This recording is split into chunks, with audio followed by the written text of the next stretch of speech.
Hey guys, Quack and Quasar here, back again with another Battlefront 2 beta video. In this video I'm going to be doing something different to just straight gameplay or like a beta code giveaway. What I'm going to be doing is giving you kind of like a class guide. I'm going to be showing you my favourite multiplayer class to go with currently and what weapons I like to use with that class and what abilities I like to use with that class. Now my favourite is currently the Specialist. By the way, we're going to be doing some gameplay in this video as well. We're not just going to be doing like...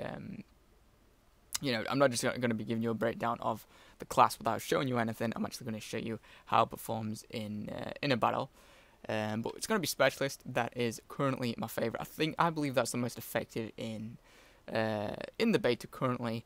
The weapons, the weapon selection, the items, the speed at which you can move. It's all better than the others in my opinion. Even for Galactic Assault, this is really good for Strike and the map that you get to play on Strike, Takadona Castle, or whatever it's called, Maz's Castle on Takadona. But it's also really good for Galactic Assault. Obviously, it doesn't apply to Starfighter Assault because you're in a Starfighter. But I'm going to go on Specialist, and what I'm going to be using, the cards that I'm going to be using. And by the way, I'll probably release like an updated class guide in the future once I've unlocked more,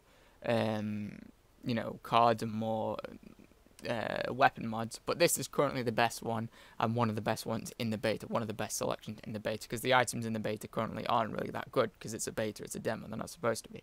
But what I'm going to be using for this one, as you can see, I've got a few of them. I haven't got all of them, but I've got 3 of them. What I'm going to be using for this one is Infiltration Scramble, an improved version of Infiltration that marks enemies for your allies and scrambles all enemy scanners in range. So not only does it destroy enemy radar, enemy maps around you, which is massively helpful for your entire team, so anyone can sprint around you, anyone can shoot around you on your team, and it won't be detected on the enemies that are near to you. It won't be detected on their map. Also, it marks enemies for yourself, but also, I think normal infiltration does that anyway, but the updated version of this, which is the one I'm using, or the upgraded version rather, actually marks them for everyone on your team or everyone around you that's sort of within range of those enemies, which is really cool, really useful, and it's going to mean, your team as a whole is just going to perform better. I mean, imagine if everyone on your entire team used Infiltration Scrambler. You'd always have every single enemy marked on the map, on the radar for all of your team, which would be really useful. The other one I'm going to be using is the Stinger Pistol. I find the Stinger Pistols really effective and really useful for, say if you've got a shot on an enemy, but you know that, like say if that enemy's really close to a rock or to a wall, you know that as soon as you start shooting that enemy, that the enemy is going to take cover, and you're not going to be able to get the kill. He's probably going to run, or probably going to be able to go and hide, and you're not going to be able to get the kill, or probably not going to be able to get the kill in the very slim chance to kill him that you have. The Stinger Pistol is very good because it does very little initial damage when you hit them with a shot, but what it does is it stings them. It stings their health. It damages them over time, and it prevents them from regenerating health. It doesn't do a ton of damage. Say if you hit an enemy with full health with one shot of this, it's not going to kill him. It'll probably take his health down by like 10 or 15. But the fact that it stops him from regening health is also a very, very useful ability. Also, it's very good to drill Stinger Pistol shots into heroes and into elite warriors like Wookiee warriors and rocket troopers. First Order Rocket Troopers or Super Battle Droids. I don't know if this actually works in Super Battle Droids. I'm guessing it does, but I don't know if that would work in terms of because the Battle Droid's robotic.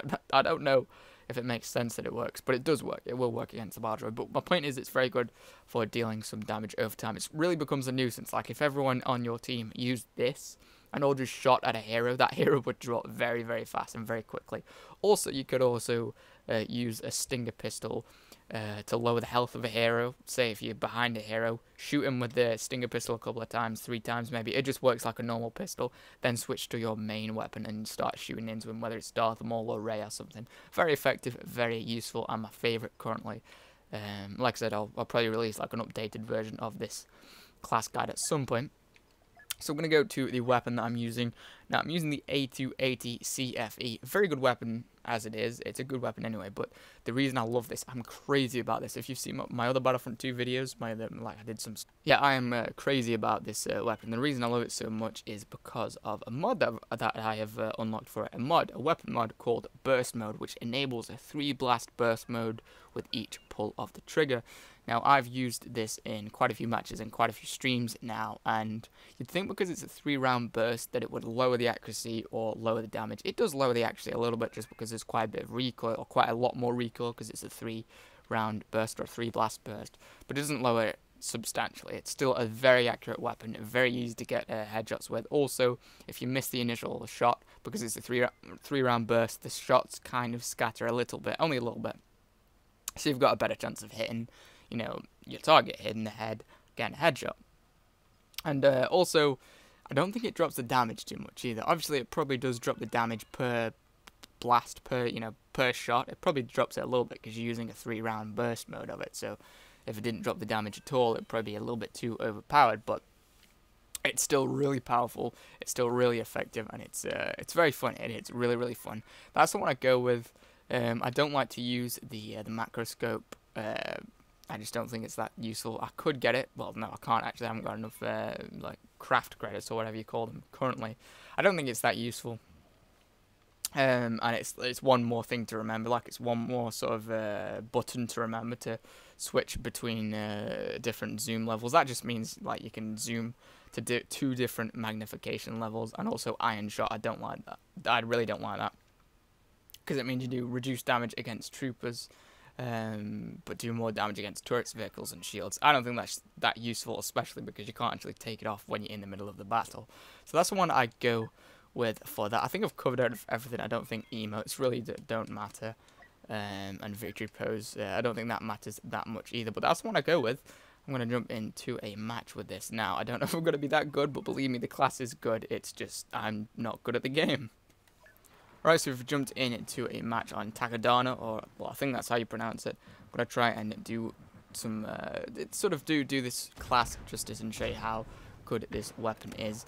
One thing that I love about this class and this, about the specialist class is, I'm already dead. One thing I love about the specialist class is that you can literally see through walls all over the map, all over the map that you're playing on, using the, I think they're thermal binoculars. Look, you can see where the enemies are, and if you hold down a trigger, if you hold down the right trigger, if you're on Xbox, or R2 if you're on PlayStation, you can actually mark them, which is super goddamn useful and super effective. Got a Wookiee there. Look how much damage it does to a Wookiee. That was what, three rounds, three bursts. Very, very effective. I think this is probably going to be a short match. I've jumped in quite late. I'll switch over to this ability. It'll reveal everyone on the radar. We're using the Infiltrator ability. Very effective. Also, it's really good because it balances out the one weakness of this class, which is obviously that it's quite long range. Someone just hit me with a Stinger pistol, I think. This class is quite long range. It's the only weapons you can choose with this class are snipers. So you'd think at close range, this class, the specialist would be at, have a weakness. Well, that would be its weakness. But with the infiltration ability that pulls out I think like a 3 or 4 round burst SMG, it's really, really not your weakness at that point. It's really good and really effective. I think there's a guy up there trying to snipe down, so I'm going to move out of the way before we get shot. But honestly, trust me, it is an amazing, amazing weapon this is, or amazing class this is, and the weapon I'm using with it just makes it that bit more better, that bit better. Right, where's this guy at? Oh crap, we got a freaking jet trooper. Those guys are so annoying, they're so hard to hit. We'll use the Stinger pistol. I haven't actually used the Stinger pistol that much. I've just hit that guy with a Stinger pistol. As you can see, my hit mark is still going off. We're still doing damage, and we're preventing any kind of health regeneration as well, which is super useful. Crap. A freaking weapon overheated. The cooling power of this weapon is pretty good, but generally I find that if you're in close range or close quarters combat, it will overheat quite quickly, or it will seem like you're overheating it quite quickly. Whereas at long range, if you just sort of pace your shots more, it won't overheat that quickly. But just bear that in mind. I think we're buffed right now. We've got twice the health, which is pretty cool. Yeah, there's a guy up there. Where is he? Where is he? Where is he? Right, I know he's up there somewhere. And this gun really is great at so many different ranges. Because even at close range, if you don't aim down your sights, you can just sort of hit them at close range. Usually this weapon would be terrible at close range, just hip firing at close range, because it's not got a good rate of fire. But with the 3 round burst, it makes it pretty, I wouldn't say amazing at close range, but it makes it pretty decent at close range. And improves it that bit more. But these freaking teammates of mine would stop getting in my way. That's annoying. Oh crap, what the hell did he hit me with? Oh, it's the rocket jumper gun. That's a really good gun. Good choice of weapon, actually. No, good choice of class. Oh, I've just unlocked a rocket tube. I was gonna pick him then, but then I remembered that we're doing a class guide for this guy, so that would not make very much sense. Something I noticed recently, bit of a tangent from the video, but Slave 1 is back here. Really cool that Boba Fett and Jango Fett's ship is on this map too.